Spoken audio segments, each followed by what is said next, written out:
often hear bands and musicians speak about the difficult second album, and I can definitely see where they are coming from when they mention it. With every release that I have made, the approach has always been very similar, yet the execution I tried to do slightly differently each time.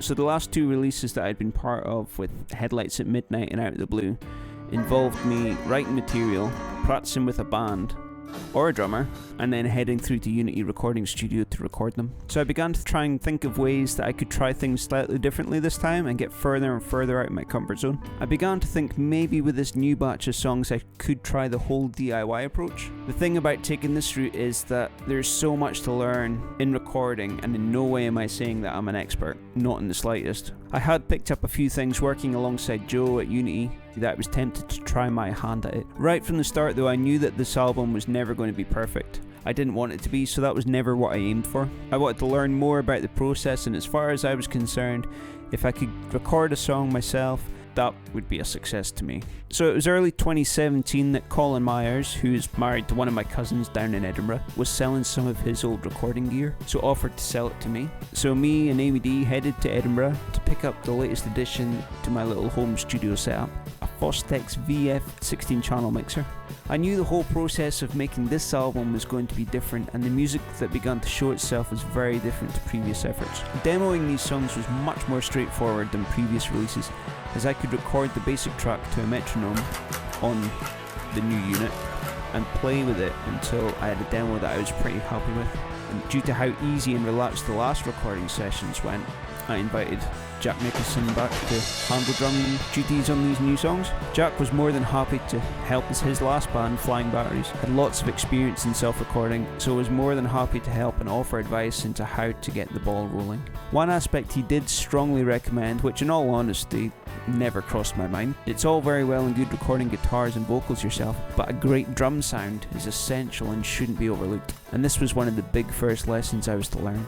In moving forward, we decided we would record the drums by planning a return trip to Unity, and then I would add everything else in using my new hardware on a later date. I trust Jack, and thinking back now, it was the total right decision. So we carried on rehearsing between the two of us and fleshed out the songs to a pretty solid state. So we booked the time at Unity to begin recording the drums, and the start of this new album was well underway. Ricky, Jack's singer from Flying Batteries and current bandmate in Lucid Liars, also joined in on the sessions and offered up his advice. These guys had done this in the past, so their experience was invaluable in helping me to make this album work. So Jack recorded the drums to 6 tracks in one night. They were then handed to Ricky to do a rough mix, and they were then sent back to me to begin work on layering everything else that the songs required. The songs all began to take shape and gradually began to have their own identities. We even, with the full backing band, we even practiced a couple of the songs and played them live once or twice. Anything But Silent I remember playing live with the band before the album was released. Anything But Silent was one of those songs that was pretty straightforward, using only a handful of chords and a very strong lyric. With this song I experimented a lot with the quiet loud dynamics and wanted to surprise listeners when they heard it for the first time, and that's why it starts with a single clean guitar before everything else comes crashing in.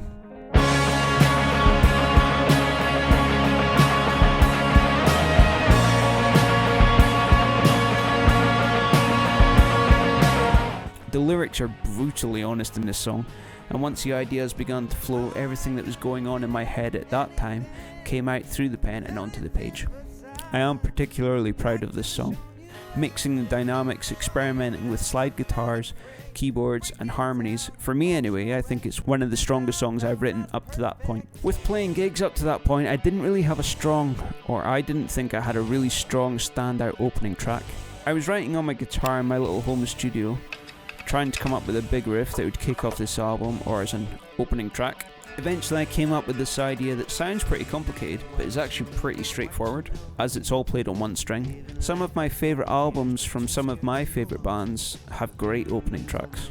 Songs like Futures by Jimmy Eat World and Dizzy by the Goo Goo Dolls were massive influences on this as yet untitled song. Taking inspiration of the dynamics of these two songs in particular would eventually lead to the track that would be called Opener.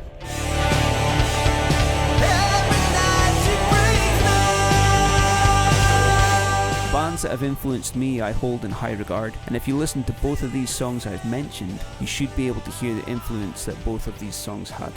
Without going into too much detail, the closing track, Home, is probably one of the most personal songs I've written. With this record I wanted to push everything, and when that idea of adding a female vocal appeared, I knew exactly who I wanted to invite. I met Lauren a few years previous when Christy Rowe were supporting the band that she was previously in, Neon Nights. I asked Lauren if she would be keen on adding vocals to that song, and she kindly agreed. So I headed through to Inverness to Lauren's, and we spoke about the song, about the lyric and the whole story behind the song. Lauren is one of the very few people to know exactly what that song is about. We ran through it a couple times and she pretty much improvised on the spot ideas that would eventually end up on the finished track.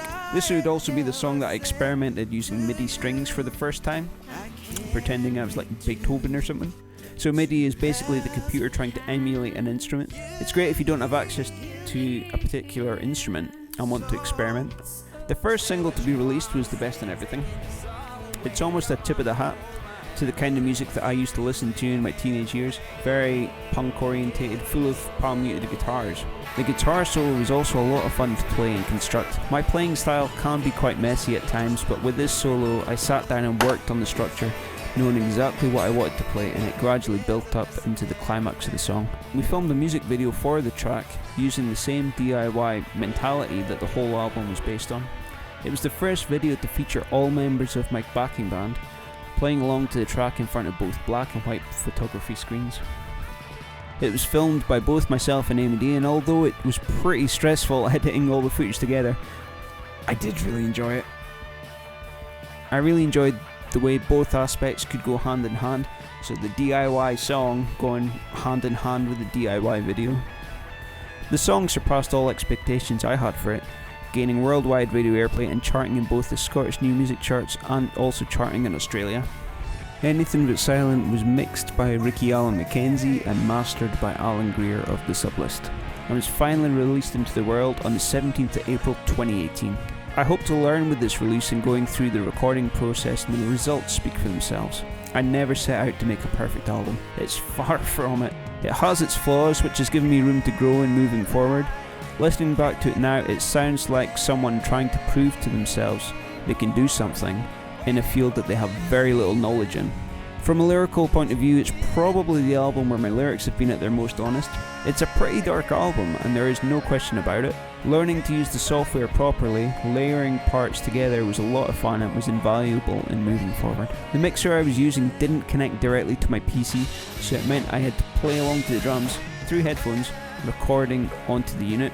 I would then have to export each track onto CD and then line them up with the drums.